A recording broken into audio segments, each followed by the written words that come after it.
Hey, welcome back to Andrew Frost Universe. Today we begin a premium psychological series exploring intellectual dominance, anxiety de-escalation, and the raw mechanics of trust in a high-stakes corporate environment. I really hope you like it. I'll see you next time.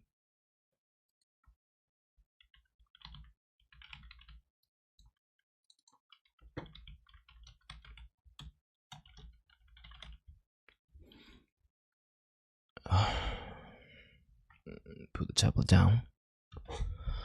Take a deep breath and sit in the chair across from me. Okay? You've been pacing the length of this office for 20 minutes, and you haven't stopped talking since you ran through my door. So, sit down and just completely stop moving for a second and just let the noise settle. Okay?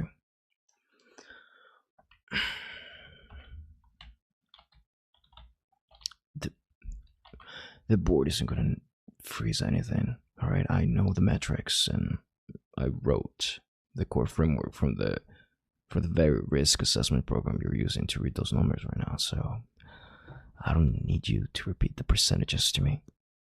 And I certainly don't need you to stand there inventing the worst case scenario out of pure anxiety. What I need you to do right now is to stop letting your adrenaline dictate your vocabulary, okay? You're spinning a massive catastrophe narrative in your head, okay? And it's completely blurring your analytical judgment.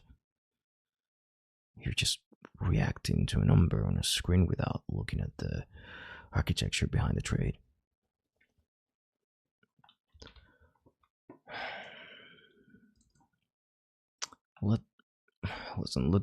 Let them look at my accounts, okay? I have nothing to hide from the regulators, and I definitely don't have anything to hide and fear from an audit.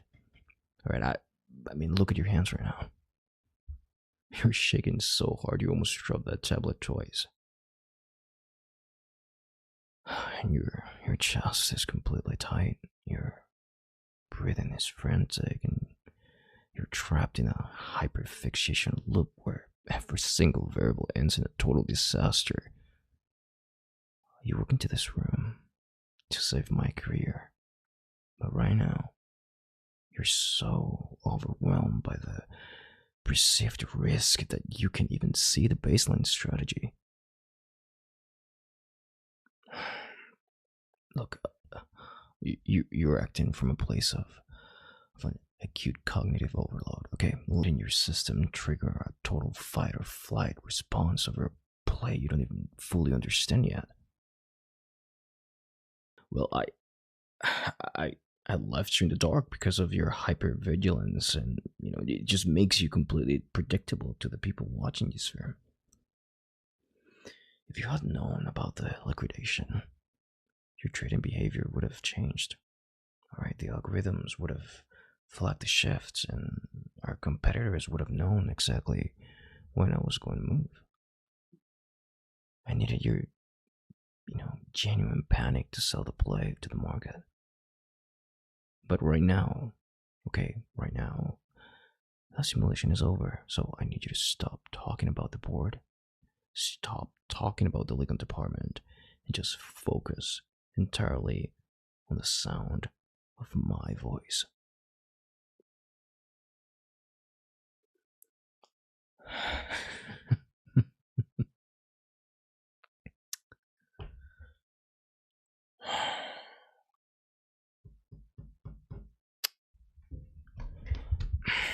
Come here.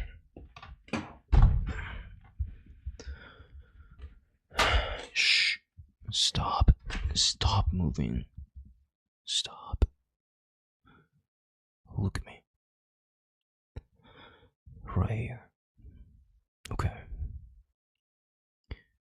You talk way too much when you're panicked. You talk way too much, princess. Just shut your mouth and just breathe, okay?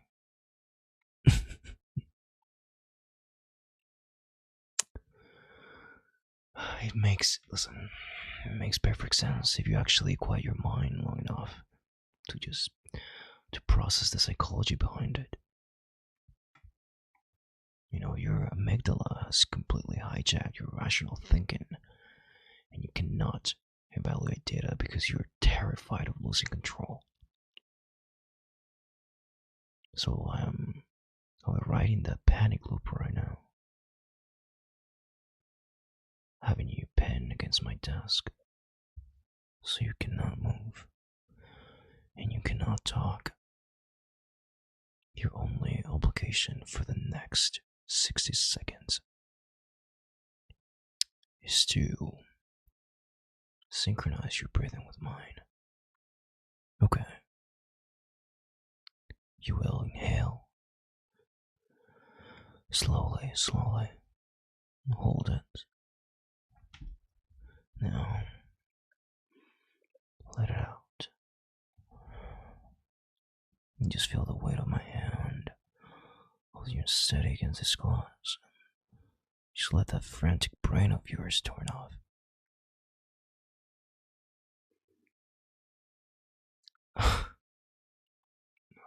Your brain.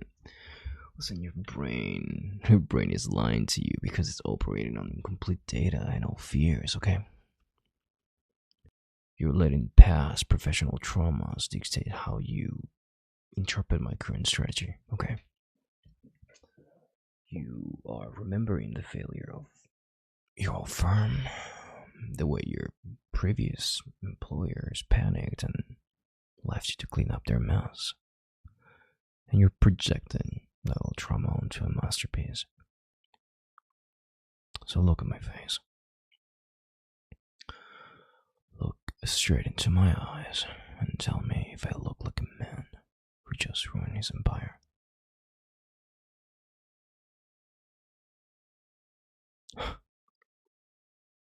Exactly. It's practically bankrupt on paper. That is the entire illusion I spent the last 3 consecutive months manufacturing. Alright.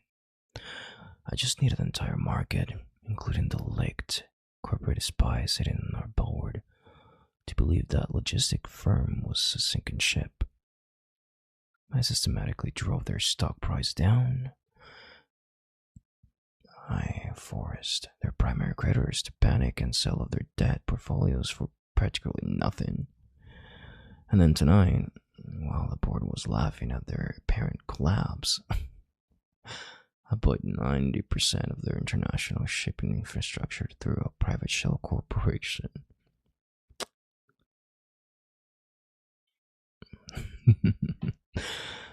There she is. There she is. There's my brilliant analyst. I think the panic loop is finally breaking, isn't it? Your semantic response is settling down. Your pulse is finally dropping under my palm, and your brain is finally realizing you're completely safe.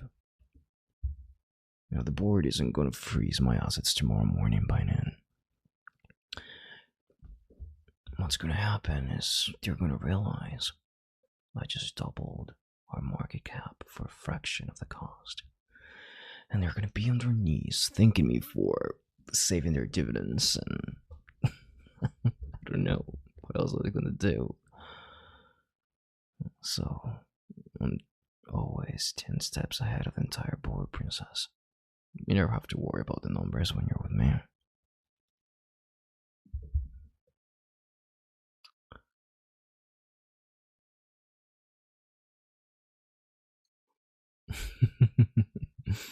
Look at you now. Look at how your entire somatic state has completely shifted in the span of what? 2 minutes. Your chest isn't heavy anymore, is it? Your heart isn't trying to punch its way out of your ribs. And your nervous system is finally dropping out of the defense mechanism. So you see what happens when you actually stop talking and let a mind that operates on a higher frequency regulate your panic.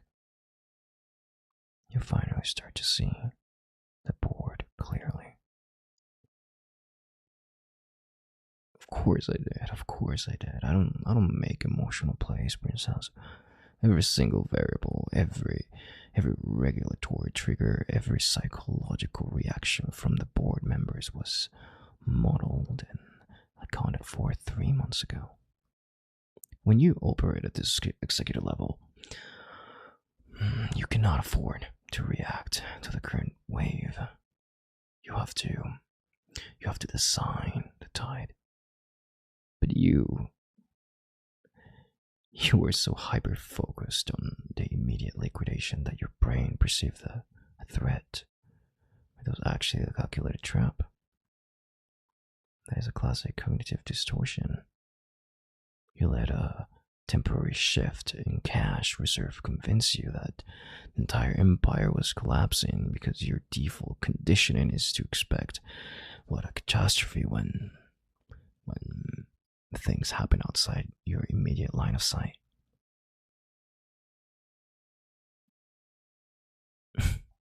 I know exactly what you were trying to do. And that's the underlying psychological issue we're going to address right now.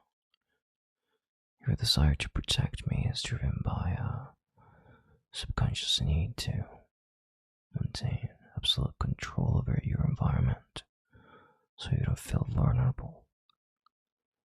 It's an action coping mechanism, don't you think? That when a variable appears that you didn't personally analyze, your threat perception goes through the roof and starts scrambling to fix a problem that doesn't even exist. So, I think you need to learn how to compartmentalize that stress. And I don't know, because if you react like this every time I make high stakes play, you're gonna burn yourself out before the physical year even ends. Well, that's simple. Turn it off by recognizing that when you are in this office, under my frame, you don't carry the weight of the strategy. I do. Your only job is to analyze the data I give you, not to carry the emotional burden of the execution. Alright, I need your mind sharp, precise, and completely rational. Alright, I don't need you running through my doors hyperventilating because the number looks unfamiliar on the screen.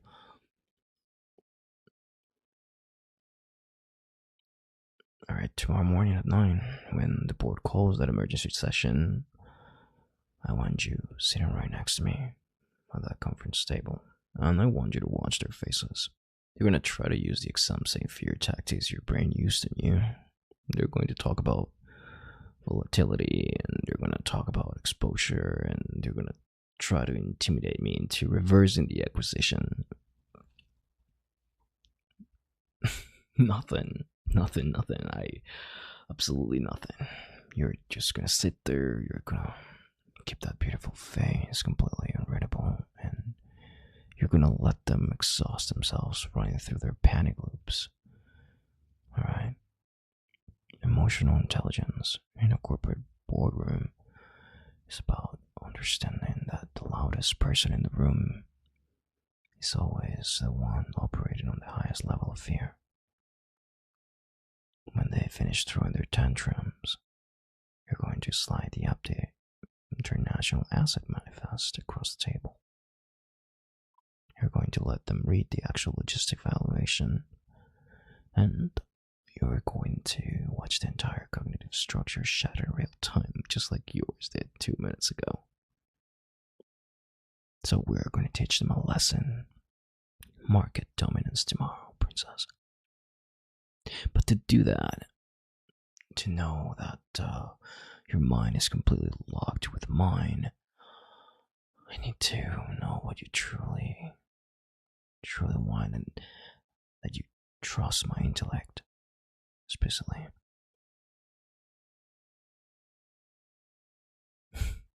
Good. That's exactly what I needed to hear. The panic's entirely gone now, isn't it? I see that your mind is completely quiet and your body's relaxed, and you're finally operating on my wavelength. See how easy it is when you just stop fighting for control and let me dictate the boundary. You overthink way too much, love, like, way too much. But tonight, the deal is settled. Which means, for the rest of the night, we don't have to discuss corporate strategy at all. Okay, now I'm taking you into the private executive suite behind that door. We're going to leave that tablet and papers right here on the desk. I'm going to unpack the rest of that beautiful, complicated mind of yours until you completely forget what the word stress even feels like. You want to come with me?